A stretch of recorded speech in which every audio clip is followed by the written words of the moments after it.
히브리서 1장 1절절 옛적의 선지자들을 통하여 여러 부분과 여러 모양으로 우리 조상들에게 말씀하신 하나님이 이 모든 날 마지막에는 아들을 통하여 우리에게 말씀하셨으니 이 아들을 만유의 상속자로 세우시고 또 그로 말미암아 모든 세계를 지으셨느니라.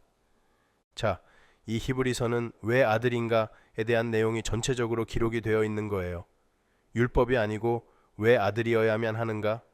그래서 대주제를 이렇게 1절 2절에다가 적어 놓고는 옛적의 선지자들을 통하여 여러 부분과 여러 모양으로 우리 조상에게 말씀하신 하나님, 이게 구약이죠. 구약. 그 구약이 이 모든 날 마지막은 이제 말세죠.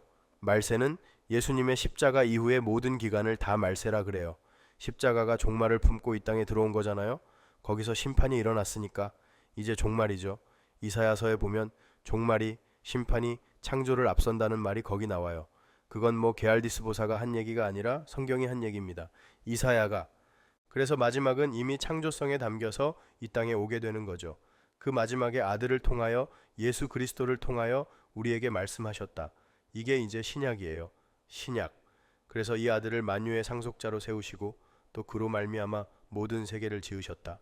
그러니까 마지막에 이게 정답이라는 걸 가져온 아들이 창조에 관여했다는 건 바로 그 창조가 종말의 그 현실을 설명하기 위해 시행된 것이라는 것을 담고 있는 거예요. 창조라는 것은 어떤 그 결론이나 결과, 목적지를 정해놓지 않고 그냥 우발적으로 되어졌다가 거기에서 수없이 생겨나는 우발적 사건들로 말미암아 하나님이 당황하여 이런저런 계획들을 막 세워서 이렇게 역사를 끌고 가는 그런 게 아니란 말입니다. 이미 결정된 것을, 그걸 이제 언약이라 그러죠. 그걸 차근차근 이제 사람과 역사와 공간을 통하여 그려내는 거예요.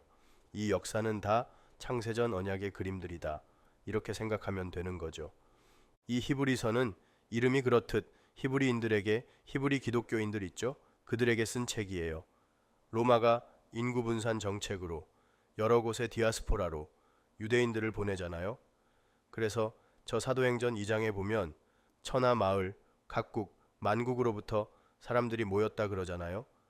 절기 때는 유대인들만 모이는데도 그걸 천하만국으로부터 사람이 모였다라고 얘기하는 건 그만큼 유대인들이 여기저기 디아스포라로 많이 퍼져 살았다는 뜻이에요. 이렇게 여기저기 퍼져 있다 보니까 그들의 교회에 그들이 이제 오순절날 와서 베드로의 설교를 듣고 회심을 하여 가서 교회를 세웠을 거 아니에요? 여기저기에 그 교회를 세웠을 때에 어떤 일이 일어나겠어요? 그러니까 이방의 그런 잘못된 신관이라든지 종교관 같은 게 스며들고, 정말 무서운 건 이제 그 싱크로티즘이라고도 하고 어느 곳에 종교가 퍼지든 그 지역의 토속 종교와 항상 이렇게 믹스가 되고 섞이는 부분은 좀 있게 마련이에요. 그런데 그런 거보다 진짜 무서운 건 유대인들이 이제 자기들의 그 행위, 그 율법을 무시하는 예수님을 잡아 죽였잖아요. 그런데 예수님이 살아났단 말입니다. 사흘 만에 진짜로 자기 말대로. 그래서 그 살아난 것을 수많은 사람들이 받고 또 그것을, 그 부활을 전하는 전도지들이 막 생겨나기 시작했잖아요. 하나님의 교회가, 초대교회가 예수의 부활을 그렇게 전했단 말이에요. 그러면 자기들이, 그 예수를 죽인 자기들이 유죄로 판결이 나게 되잖아요. 그러면 어떻게 해야 되죠? 기독교를 말살해야죠. 그래서 바울의 서신서를 보면 기독교인들이 핍박을 당한 그 대상이 누구냐 하면 유대인들이에요. 뭐 로마 사람들은 대단하게 관심도 없었어요. 그런데 유대인들이 유대 기독교인들을 반역자로 몰아서 잡아 죽이고 두들겨 패고 그랬죠. 그 스데반을 돌로 쳐서 즉결 심판할 수 있었던 것이 바로 그런 거예요. 반역자로 몰아서 죽이고 그리고 보고를 하면 아무 일도 없었던 그런 일이 되죠. 그런데 아무리 막아도 이 사람들이 도망을 다니면서 계속 그리스도의 부활을 전하고 또 기독교를 전하니까 유대교에서 거짓 선지자들, 거짓 스승들을 기독교 안으로 투입한 거예요. 옛날이나 오늘이나 이렇게 잘 쓰이는 방법이죠.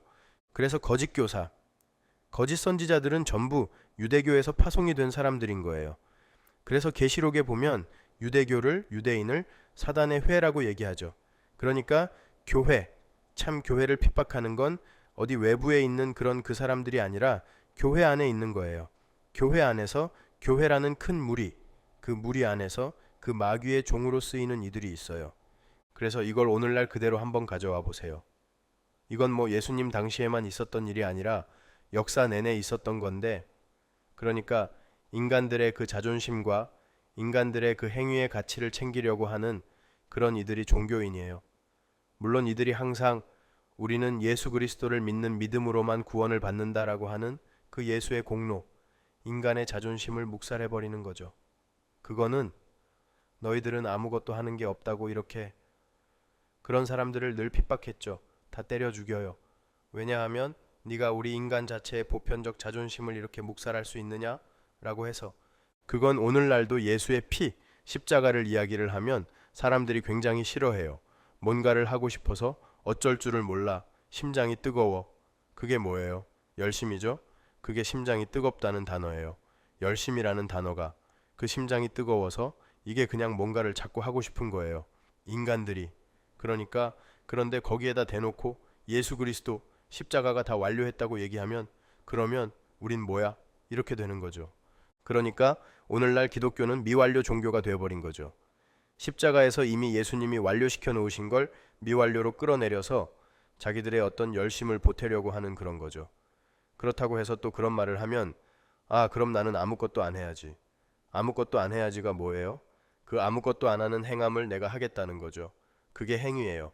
성도는 아무것도 안 해야지라는 생각이 들면 안 돼요. 그게 행함이라니까요. 내 행함의 가치가 있으니까 아무것도 안 해야지 하는 거예요. 그게 무서운 행함이란 말입니다. 그럼에도 불구하고 아주 방긋방긋 웃으면서 예수님이 다 하셨는데 아니 어떻게? 아니 참 그런 사람들을 만나서 얘기를 해보면 생글생글 웃으면서 아이고 제가 죄인 중에 괴수죠. 제가 그냥 지옥 가야 마땅한 자예요. 여러분 그 말이 그렇게 웃으면서 나오는 말이에요? 저가 죄인 중에 괴수죠. 저는 지옥 가야 마땅한 자예요. 이건요 가슴을 찢으면서 해야 될 소리예요. 그런데 생글생글 웃으면서 아이고 목사님 말씀대로 제가 죄인 중에 괴수 맞아요. 진짜 아는 거야? 제가 속으로 진짜 아는데 그 얘기를 생글생글 웃으면서 해? 그러니까 머리로 관념으로만 기독교를 갖고 있지 삶에 대한 고민이 없어요. 그 두려움이 없어. 공포가 없다니까요. 하나님이 얼마나 어미하시고 크신 분인지에 대한 그런 아픔들이 없어요. 어떻게? 그러니까 기독교란 자체가 그냥 어떤 기호나 개인적 신념 이런 게 된 거예요. 그냥 여러 가지 것들 중에 하나 선택해서 내 기호식품 찾아 먹듯 하나 선택하고 개인적 신념으로 하나 붙들어서 내가 어떤 존재인지를 드러내는 하나의 방법으로 또 쓰는 거예요. 그건 기독교가 아니에요. 우리는 이미 완료된 상태에서 하나님의 백성으로 이 땅에 와요. 여러분 아기를 낳으면 아기가 장성하여 크지는 않더라도 그 아기 안에 간이나 심장이나 비장 위장 이런 거 없어요? 완벽한 생명체예요. 자라면서 간이 생겨나고 콩팥이 생겨나고 이런 게 아니라 완벽한 생명체. 그 완벽한 생명체가 더욱더 풍성한 것을 배우고 누리는 게 신앙생활이지. 내가 열심히 노력해서 신장 하나 만들고 열심히 노력해서 간 하나 만들고 이게 신앙생활 아니라니까요. 그런데 알미니안주의나 이 로만 가톨릭 같은 거 말이죠. 펠라기우스주의 같은 건 전부 저희들이 노력해서 이거 하나씩 더 내장 하나씩 만드는 거죠. 생명은 이미 하나님에 의해 완전히 만들어지고 창조돼요. 그러나 그 풍성함이 어떤 것인지 우리가 모르니까 신앙생활을 통하여 역사 속에서 하나님 나라의 풍성함을 우리가 배워가는 거예요. 구원은 여러분의 행위로 좌지우지 되지 않아요. 그럼에도 오늘날도 그런 어떤 그 교회의 어떤 운영을 위해서 사람들에게 열심을 막 독려하고 강요를 해서 이건 이 불쌍한 교인들을 뺑뺑이 돌리는 거예요. 새벽부터 밤까지 그렇게 일하고 들어오는 사람들 또 특별 새벽 기도니 천일재단이니 해서 또 불러 모아서 말이죠. 그냥 졸려서 눈을 껌벅껌벅하고 코피는 질질 나는데 나와 앉아서 이래야 복받지 이러면서 말이죠. 나는 얼마 전에 요 옆에 있던 수정교회 파산했다. 그래서 그 양반이 부동산 투기의 귀재거든요. 아주 승승장구하면서 사는 것마다 족족 이게 올라가지고 말이죠. 치고 올라가더니 어마어마한 걸 하나 샀다 그래서. 그런데 또 그렇게 하니까 사람들이 또 늘어났다 그래요. 그런데 웬걸 한 달 갚아야 할 론이자가 28만 불인가 얼마였다 그러죠?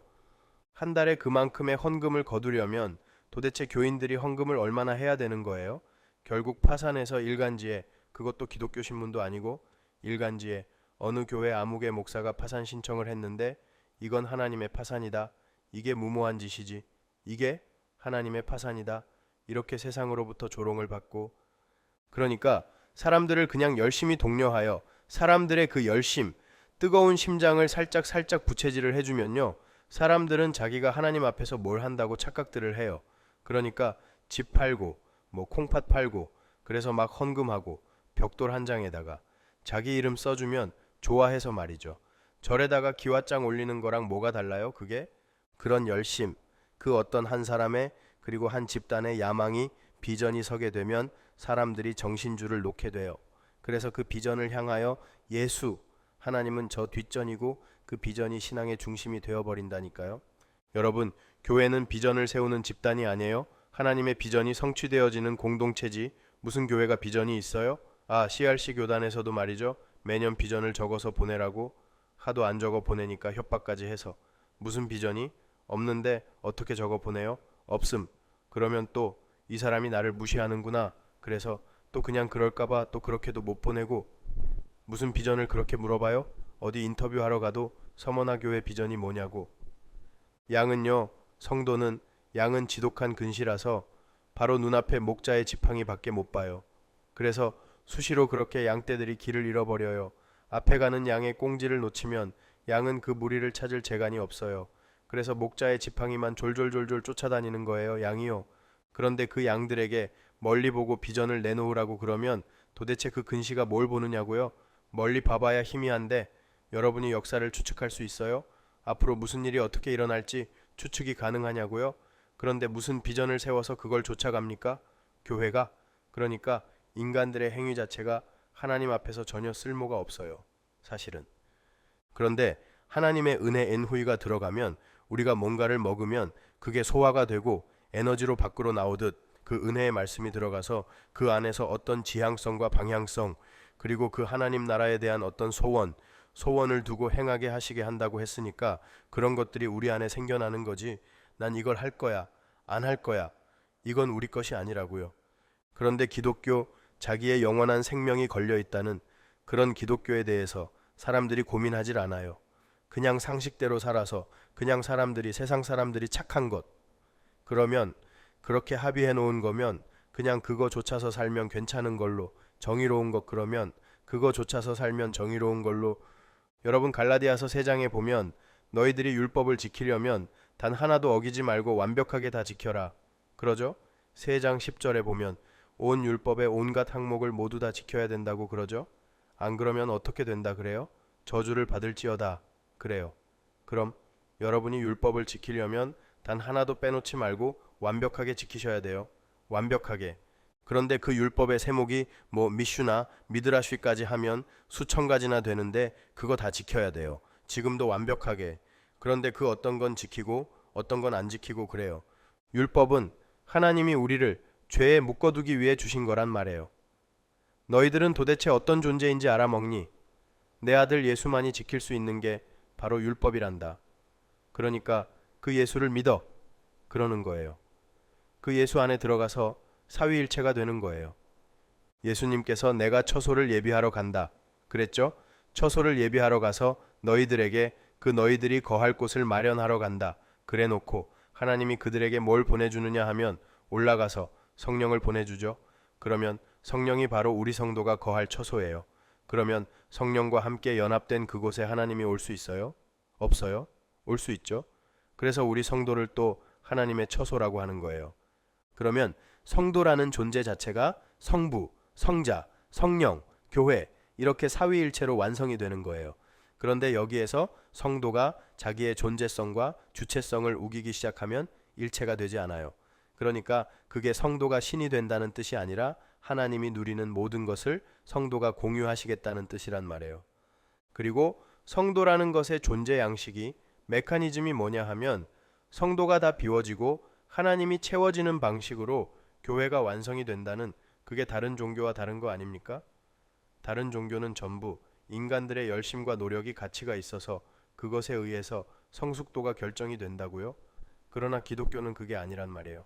그래서 그게 믿어지기 위해선 우리가 얼마나 불가능한 존재인지를 먼저 알아야 되는데 거기에 대해서 그렇게 눈물을 흘리며 고통스러워하는 이들이 없는 거예요. 이게 참 통탄할 일인데 말입니다. 여러분은 이미 완전한 하나님의 백성이에요. 그런데 그 하나님의 백성이 그 하늘의 풍성함을 조금씩 이제 누려가는 그 길에 고통이 통과하고 시험이 통과하고 그러면서 세상에서 점점 손을 놓는 거예요. 그 과정 속에 있는 거니까 그걸 그냥 잘 배우시면 되는 거예요. 그러면 믿음이란 건 여러분이 이렇게 꽉 쌓고 모아서 저수지처럼 갖고 있는 게 믿음이 아니에요. 믿음은 여러분에게 사유되지 않아요. 믿음이란 건 하나님의 생명력은 수도관처럼 쉬지 않고 계속 공급이 되는 거예요. 그래서 아하, 나는 이렇게 하나님의 백성다운 자가 되었는데 이 수도관이 끊기면 쓰레기구나를 알아야 되는 거지. 나는 이미 많이 물을 저축해 놨기 때문에 나는 저 수도관이 끊겨도 한동안 괜찮을 거야. 그거 아니라니까요. 능력이나 믿음은 우리에게 사유되지 않아요. 그건 공자의 논어에 나오는 얘기예요. 그건 덕이라니까요. 쌓이는 건 덕을 쌓아봐야 하나님이 그거 아무런 카운트 안 해주세요. 아니 타 종교인들도 할 수 있는 걸 하나님이 심판대 앞에서 그걸 카운트 해주시겠냐고요? 그래서 히브리어가 아들로 시작하는 거예요. 아들이 다 완료했고 아들이 다 완성한 거야. 그러니까 그 아들을 믿어라. 그 갈라디안식 신앙이라 그러죠. 율법과 행위가 이제 믿음과 보태줘야 구원이 된다. 이걸 갈라디아서에서는 처음부터 끝까지 다 다른 복음, 거짓 복음, 거짓 선생, 주의하라, 주의하라 그런다고요. 주의하라. 그러니까 이 성경이 그리고 그 갈라디아서나 히브리서가 지금도 교회에게 주어졌다는 건 무슨 뜻이에요? 오늘날도 똑같다는 얘기예요. 그러니까 그런 선동에 휘둘리시면 안 돼요. 사람들은 너무 쉽게 선동을 당해서 선동을 잘하는 사람이 목회를 잘하는 시대가 된 거죠. 아니 그건 뭐 오늘날뿐만이 아니라 옛날부터 그랬어요. 사람들을 근사하게 이렇게 선동해서 그 불붙은 심장에다가 그게 선악과를 따먹은 인간들의 열심이거든요. 그게 불붙은 심장이잖아요. 그래, 내가 하나님처럼 되겠다 라는 것에다가 막 부채질을 해주면 좋아서 어쩔 줄을 몰라요. 세상에 2천억짜리 빌딩을 짓겠다고 예배당을 짓겠다고 헌금을 했더니 1,000억 원이 더 나왔다 그러죠. 그걸 지금 바벨탑 쌓는 거랑 똑같은 거예요. 아니 교인들이 그렇게 돈이 많아요? 세상에. 글쎄 거기에다가 뭐 여러 가지 그분이 뭐 옛날부터 하신 이야기가 자기 꿈이 뭐 수첩에다가 아주 설계도까지 그리고 다녔어요. 10여 년 전부터. 그걸 그대로 지금 다 짓고 있는데 별거 다 있더군요. 카페도 있고 요즘 그게 유행이라면서요. 교회에 카페 하나쯤 있어야 사람들이 와서 차도 마시고 교인들도 는다고. 예배당에선 예수를 배우는 곳이지 와서 차를 마시고 이런 거 그걸 교인들이 헌금을 내서 꼭 만들어야 돼요. 거기다가 그냥 막 도로까지 다 막아놓고 이거 뭐 한다는 게 참. 한국으로 지금 직장 옮겨서 간가 그 교회인데 와이프가 뭐 거기에서 오케스트라 단원이라 할 수 없이 끌려다닌다고. 아이 남자는 참 결혼을 잘 해야 되는데 그런데 가서 듣고 앉아있으면 아주 미치겠다고 자기는 아주 돌겠대요. 왜냐하면 처음부터 끝까지 예수님 얘기 한마디만 해주세요. 오늘은 예수 얘기 한마디만 해주세요. 그러는데 예수 얘기는 단 한마디도 안 하고 교회 비전이 어떻고 우리는 지금 쓰임받고 있고 이런 얘기만 하니까 아 오늘도 예수 얘기를 못 들었다. 이렇게 일기를 써가지고 저에게 가끔 보내주는데 여러분 교회에서 예수를 가르쳐야지 딴 이야기를 하면 어떻게 해요? 참 교인들이 바보 같아요 보면. 그러니까 여러분 기독교는 그냥 없다고 보시면 돼요. 아니 예를 한번 들어볼게요. 와이프가 남편한테 여보 나 돈 좀 줘. 내일 아침에 뭐 했어야 돼? 그랬을 때 남편이 그래 지금 늦었으니까 내일 아침에 줄게. 그랬을 때 믿고 자면 되잖아요. 그런데 우리 남편이 준다고 했으니까 내 주머니에 이걸 꼭 옮겨 놓아야 혹시 안 줄지도 모르니까. 그래서 밤에 일어나서 어차피 내일 준다고 했으니까 돈을 뽑아서 자기 주머니에 넣어 옮겨놨다고 생각해 보세요. 그럼 이 남편이 아침에 일어나서 어떨까요? 기분이? 내가 분명히 아침에 일어나서 준다고 그랬는데 자기가 자기 손으로 열심을 부려서 이걸 자기 주머니에다 옮겨? 이게 오늘날 행위를 강조하는 교회의 모습이에요. 아버지가 준다 그랬으면 가만히 있는 거예요. 그리고 그거 믿어드리는 거예요. 그러면 그 아버지는 신실하시고 전지전능하신 분이기 때문에 주신다고요. 그런데 꼭 자기 몸에 어떤 흔적을 만들어서 그걸 자랑하고 싶은 거예요. 그래서 바울이 그런 거예요. 육적 할례 필요 없다. 마음의 할례 받아라. 그게 뭐냐 하면 육적 할례가 뭐예요? 육적 할례는 자기가 할 수 있는 거죠. 자기 몸에 흔적 낼 수 있는 게 육적 할례라고요. 그걸 율법이라 그래요. 그러니까 어떻게 해서든 흔적을 남기는 거예요. 열심으로, 행위로. 그런데 마음의 할례는 자기가 할 수 없는 거예요. 그건 하나님이 주셔야 되는 거거든요. 그런데 바울이 굳이 마음의 할례가 구원받는 진짜 할례고 그게 할례당이고 육적 할례를 강조하는 놈들은 저주를 받을 것이다라고 한 게 인간들이 그 하나님을 못 믿어 드리는 거예요. 안 믿는 겁니다. 그러니까 자꾸 무언가로 흔적을 만들어서 갖고 가고 싶은 거예요. 그게 믿음 없음의 증거라니까요.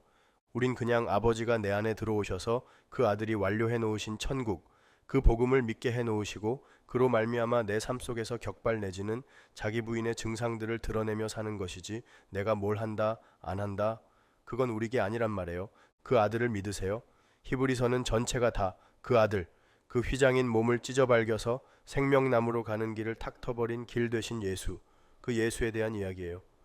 강화동아 어디서 어떤 사람이 자기가 예수라고 십자가에 매 달려서 자기가 스스로 자살했다고 어저께 그러던데 참나.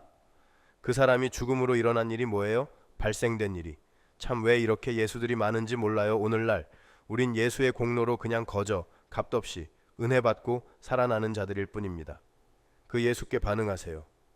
하나님이 우리를 구원하신 이유가 예수 그리스도의 은혜의 영광을 찬송하기 위해서라 그랬잖아요. 그 은혜에 나타난 그런 하나님의 영광을 찬송합시다. 그러면 여러분 할 일 다 한 거예요. 하나님의 일은 하나님이 보내신 예수를 믿는 거라 그랬잖아요. 예수를 믿으세요. 나의 행위와 나의 업적과 공로를 믿지 말고 기도하겠습니다. 하나님, 은혜를 감사합니다. 우리 하나님, 저희들에게 상상할 수도 없는 은혜를 부어주셨음에도 자꾸 우리 육신에 눈이 가고 육신의 가치와 영광에 우리의 찬송이 쏟아집니다. 아버지 하나님, 우리에게 더욱더 세밀하게 간섭하셔서 예수 그리스도의 은혜의 영광만을 찬송할 수 있게 도와주옵소서. 예수님의 이름으로 기도합니다. 아멘.